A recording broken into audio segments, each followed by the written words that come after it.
Bismillahirrahmanirrahim. Assalamualaikum warahmatullahi wabarakatuh. Perkenalkan, nama saya Imron Kurniadin. NPM saya 191000334. Saya kelas E. Di sini saya akan menjelaskan tentang ilmu forensik. Ya, baik, selanjutnya ialah pembahasan yang pertama ialah pengertian ilmu forensik.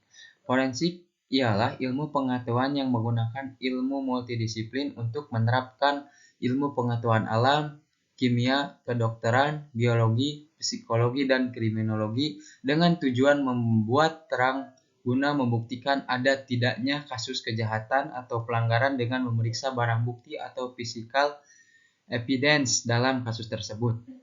Nah, ilmu forensik merupakan penggunaan berbagai ilmu kepentingan di peradilan. Yang pertama ialah kedokteran forensik, psikologi forensik, psikiatri forensik, kimia forensik, dan kriminalistik forensik.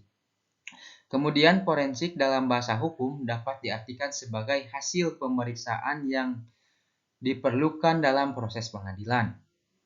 Sedangkan forensik dalam pengertian bahasa Indonesia berarti berhubungan dengan pengadilan. Ilmu forensik adalah meliputi semua ilmu pengetahuan yang mempunyai kaitan dengan masalah kejahatan atau dapat dikatakan bahwa dari segi perannya dalam penyelesaian kasus kejahatan, maka ilmu forensik memegang peranan penting. Dari semua peranan ilmu-ilmu pengetahuan yang mempunyai kaitan dengan masalah-masalah kejahatan tersebut ialah yang pertama hukum pidana, hukum acara pidana, ilmu kedokteran forensik, ilmu kimia forensik, ilmu fisika forensik, kriminologi, psikologi forensik, dan psikiatri atau metaforogi forensik. Selanjutnya, hubungan forensik dengan hukum pidana.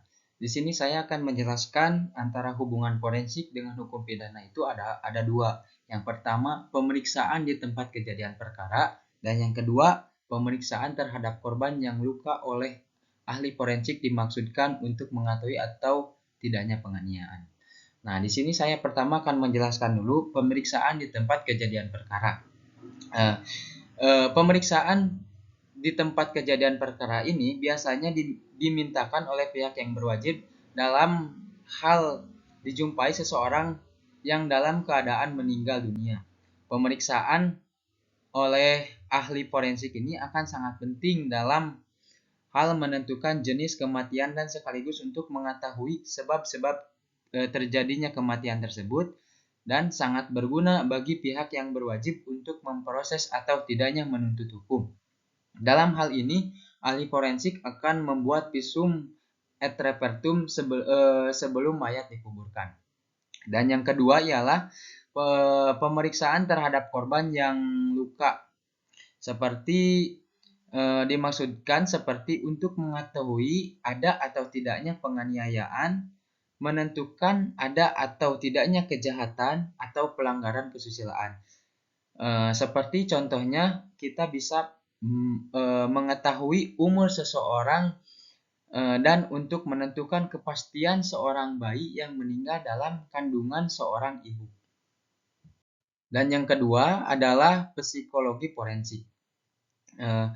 Psikologi forensik adalah salah satu cabang dari ilmu psikologi yang berhubungan dengan dampak dari faktor efektif, kognitif, dan perilaku pada individu dengan proses hukum.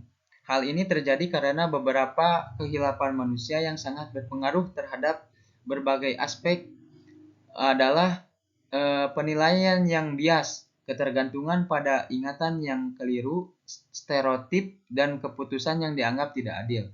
Karena adanya keterkaitan antara psikolog dan hukum, para psikolog sering diminta bantuannya sebagai saksi ahli dan konsultan di ruang sidang. Selanjutnya yang ketiga ialah psikiatri forensik. Psikiatri forensik merupakan cabang ilmu kedokteran yang fokus pada pencegahan, diagnosis, dan pengobatan gangguan mental, perilaku, dan emosional. Psikiater adalah seorang dokter medis yang berspesialisasi dalam bidang kesehatan mental, psikiater ini merupakan dokter yang berspesialisasi menangani kesehatan mental. Karena kalau di kejadian seperti adanya yang meninggal dunia, adanya kecelakaan, pasti orang itu kesehatan mentalnya itu bisa dapat. Makanya di ilmu-ilmu forensik ini kita diperlukan dengan bidang psikiatri forensik ini. Selanjutnya yang keempat adalah kimia forensik. Kimia forensik atau juga disebut kimia kriminal adalah ilmu kimia dan bidangnya toksikologi forensik. Dalam ranah hukum, seorang kimiawan forensik dapat membantu identifikasi material yang tidak diketahui yang ditemukan di tempat kejadian perkara. Spesialisasi forensik dalam bidang ini memiliki jumlah metode dan peralatan yang berbeda untuk membantu mengidentifikasi bahan yang diketahui.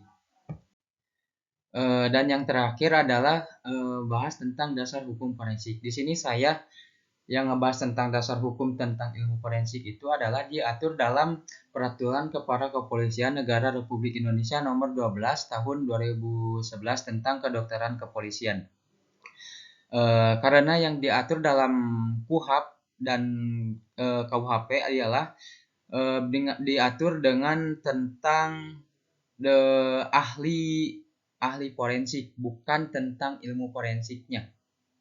Dalam KUHP disebutkan bahwa ahli yang menolak memberi bantuan kepada polisi bisa terancam hukum pidana sebagai diatur dalam pasal 224 dan pasal 522 KUHP.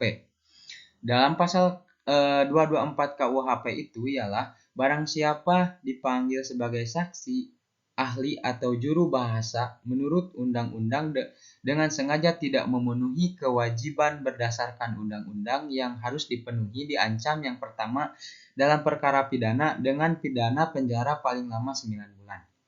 Dan yang kedua, dalam perkara lain dengan pidana penjara paling lama 6 bulan. Dan yang kedua adalah di pasal 522 KUHP. Barang siapa yang menurut undang-undang dipanggil sebagai saksi, ahli atau juru bahasa tidak datang secara melawan hukum diancam dengan pidana denda paling banyak 900 rupiah. Jadi kalau dijelaskan dalam KUHP dan KUHP itu ialah tentang ahli dan dokter forensik. Tetapi kalau ngomongin masalah tentang dasar hukum forensik, tentang dasar hukum ilmu forensik itu ialah diatur dalam Peraturan Kepala Kepolisian Negara Republik Indonesia Nomor 12 Tahun 2011 tentang kedokteran forensik. Mungkin dari saya segitu yang bisa saya sampaikan. Mohon maaf bila banyak kesalahan. Billahi taufiq wal hidayah. Assalamualaikum warahmatullahi wabarakatuh.